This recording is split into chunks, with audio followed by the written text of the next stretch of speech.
My name is Scott Schaffer. I'm Associate Professor of Sociology, and I teach courses in social theory, social ethics, and forms of social inclusion and exclusion.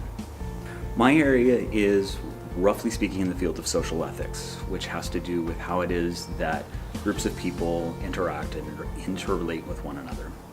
So some of my research has looked at forms of resistance and how it is that resistance movements have to play an ethical game with themselves where they violate their principles at the same time as trying to embody their principles, and looking at the effect that that has on the success of the resistance movement.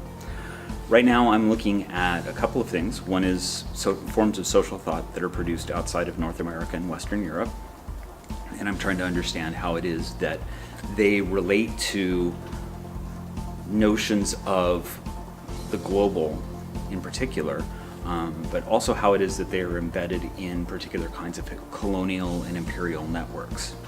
The best way to describe what it is that I do to somebody who's never had a sociology course is I think about the big questions that motivate how it is that we live together with one another. Everything in society has a reason for existing. Part of it is historical, part of it is traditional, but all of it exists to create a set of patterned relationships that we can assume and we can expect when we encounter one another.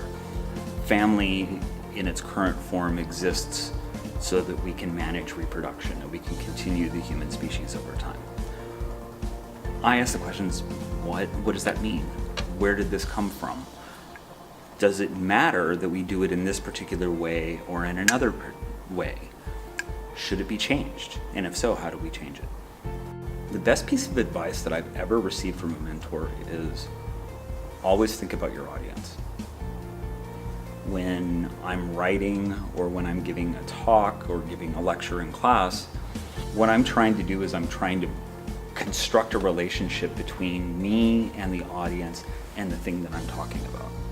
And given that the courses that I teach are usually pretty abstract, very philosophical, dealing with these big ideas that most people haven't been exposed to before, working to construct that relationship between myself and my audience and the object of study at that time is actually the most important thing.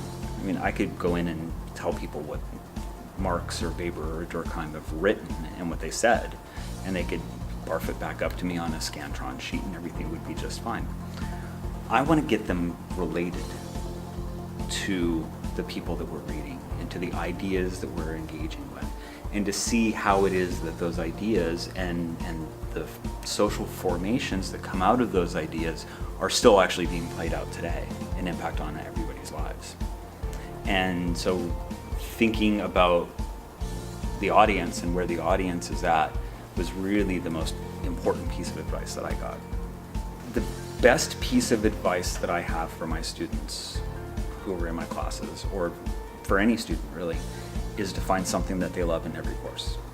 If there's something that they can latch onto, even if it is the most mind-numbing or painful or challenging course that they have, if they can find one thing that sparks their imagination or turns them on intellectually, latch onto that and work it as much as possible.